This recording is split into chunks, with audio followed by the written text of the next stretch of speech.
Tag, wir sind Warhawk Defense und wir haben heute einen wirklich interessanten Gewehr für Sie. Dies ist ein Mauser 98 im Kriegsjahr 44 an der Mauser Fabrik in Oberndorf am Neckar hergestellt. Es wurde Anfang des Jahres wahrscheinlich an die russische Front ausgeliefert und es wurde von den Russen gefangen genommen und dann wird es wieder aufgebaut und eingelagert.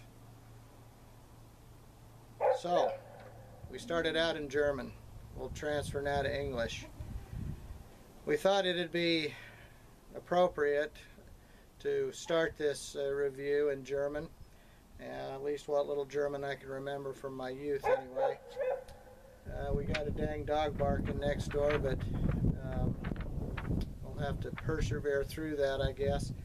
But this is a Mauser model 98. This is called a Karabiner 98 or 98, a Modell 98 auf Deutsch.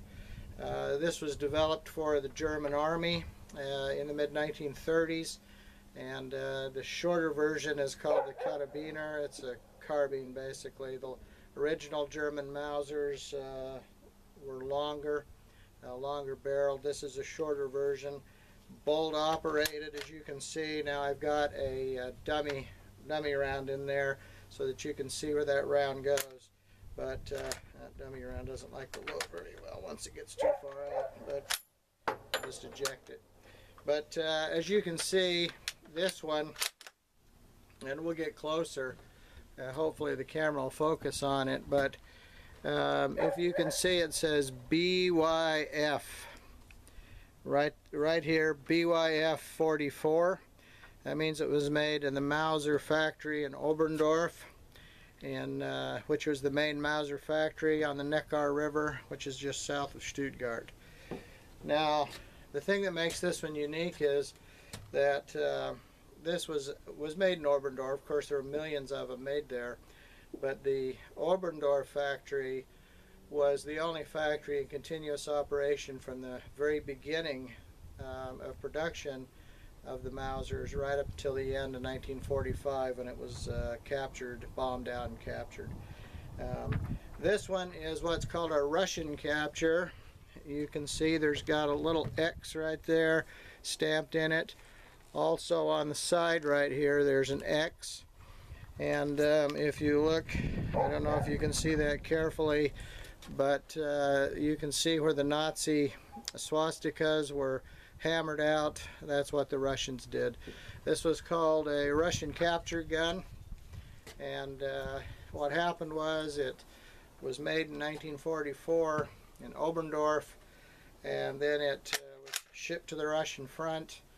By 1944, this one came out early in 44, and by spring of 1944 the Russians were closing in on the Germans all across the Eastern Front. In fact, they were on the borders of Poland, East Prussia. They had already pushed into Romania, Bulgaria, and they were closing in on the Third Reich at that point. But this one, no doubt, went to the Eastern Front, where it was involved in combat there. It was captured by the Russians, and then it was disassembled.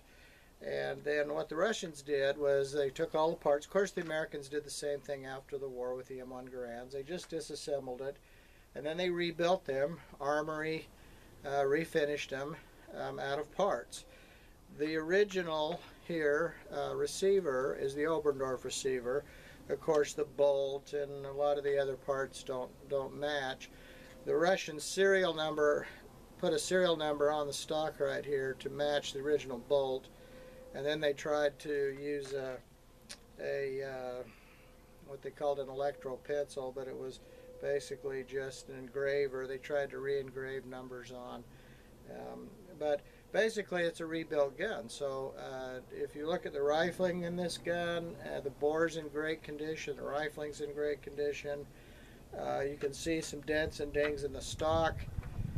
Those are in there honestly from combat and from capture, and Boy, if this gun could talk, it'd be interesting to hear the story, and probably very sad and traumatic, I'm guessing, as well. It loads, it's magazine fed, 5-round, loads with a stripper clip. Stripper clip sits right here on top, and then you push them down into the magazine and load them. And then, of course, once they're in there, the clip either falls out when you close it, or you can pull it out, and then you can rack around in. And this one has cleaning rod. The thing that was interesting about this, these cleaning rods are short. I think the idea was for 3 or 4 guys to put their cleaning rods together, make one long enough to actually clean one rifle, so they had to work as a team. This one also has a sight hood, and that's been put on after the fact. But it's in great shape. I paid $250 for it. It's got an aftermarket sling on it, of course. Very nice gun, very nice gun. Shoots great. We'll take some close-up pictures of it here in a minute, and then we'll shoot it.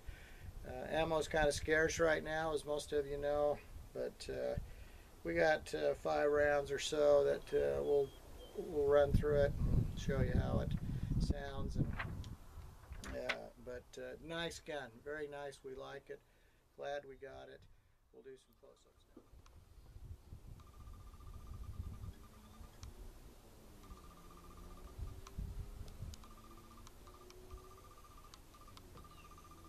Again, this one was made in Oberndorf, 1944. Captured by the Russians. Very nice gun. Parts are not matching, but for a shooter, it's a real nice gun. And you can see the detail. I'll turn it over here. You can see the markings on it. Let's get it up here in the sun. Maybe you can see it better. The BYF, and this is the X there marked into it, indicates Russian capture. And here on the sides, you can see where the Russians took a hammer and a chisel or something and peened out the original Nazi markings on the side. Although there are still Waffenamt stamps around on it, they only peened those 2 on the side out right there. But nice gun, real nice gun. We'll set it right here.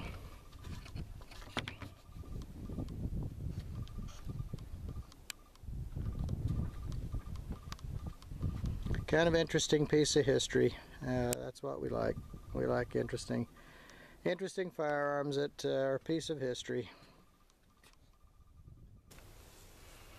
Okay,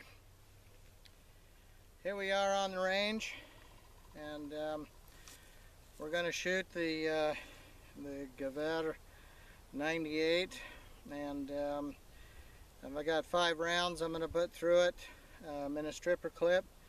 One thing I didn't mention was that this sight here starts at 1,000 meters and goes up to 220. So that's a long way. We're not going to shoot it anywhere near that far. You just push this in and push it up, and boy, it raises that baby right up. You could shoot at the moon with that thing, but we're going to put it down on 1. And we're out about, just 75 yards or so, I think, right here. And we're gonna shoot it from here. Again, this is a 7.92 by 57 millimeter cartridge that goes in this gun. The older Mausers, Swedish Mausers and Mausers made for other countries, some shot 7.65, 6.5, different calibers, so you have to be careful. This one, these World War II K98s are known as the 8mm Mauser 7.92. Of course, they just round off to 8x57, so this is your 8mm 8x57 Mauser. Now, by comparison, you know, the 308 is a 7.62 by 51, and the AR-15 is a 5.56. So, you know, this is a pretty good size round, 8mm, pretty good size round. So that's why a lot of these were converted to sporting use after the war. They just took the wooden stock off and everything, mounted a scope on here, and a lot of these Mausers were converted to deer rifles. This 8mm is a good deer round. It's like 30-06. Anyway, we're going to shoot it now, and that's the target down there. We'll open her up. I got a stripper clip here, and we'll attach it, slide her right down there, and then you just take this and push her down, push all those down in there, take that clip out. Pretty slick. Not quite as slick as the you know, American Grands with that were semi-automatic. It does have a safety here. Straight up is safe, so right now it's on safe. It shouldn't be able to fire. In fact, it won't fire. This locks it out. But we're going to take it off right now, and we're going to shoot it at that target down there. Oh, I guess I better put my hearing protection on first. This does make a little noise, of course. Put the safety back on and put it back on my shoulder here. Yeah. Then I'd be more deaf besides being senile, right? Alright, there we go.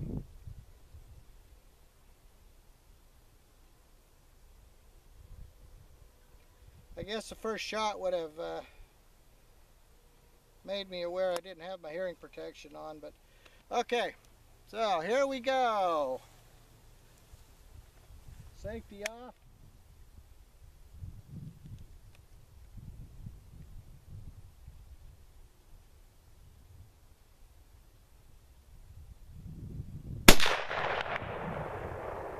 Shooting at high chest down there.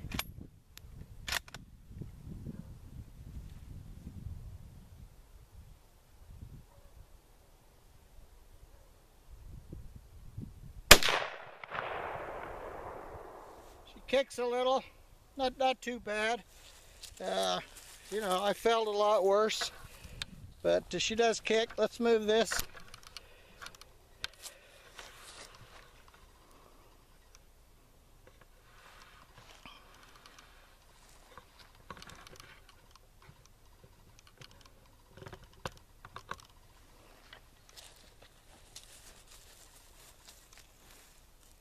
All right, here we go. 3 more. I'm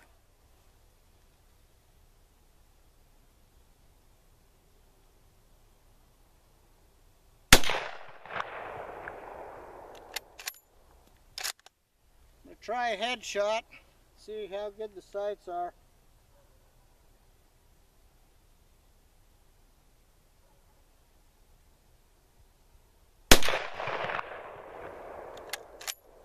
It's like one more.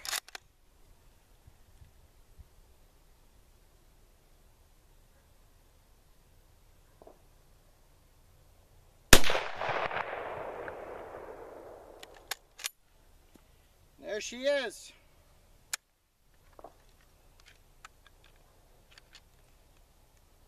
Ah, great. All right, let's go down and see what we did. Let's pick up this brass. This brass is worth saving, so we'll pick it up. Ah, not too bad. There's the 4 body shots. Oh, there's the one I was shooting for the head. I pulled it left just a little. But the body shots are all pretty good.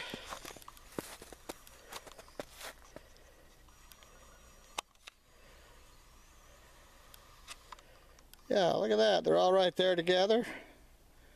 1, 2, 3, 4. Not bad from just standing. I was just standing, lining it up down the center of the target, and then the one I went for the head, I pulled a little to the left, but a 8mm round would have, well, that would have hurt some, I suppose. But yeah, you know, the accuracy's good. That barrel is in pretty good shape. All those rounds came out of that barrel pretty straight, and considering I was just holding center of mass, no particular bullseye or anything, that's not too bad. That's definitely combat accuracy, combat shooting.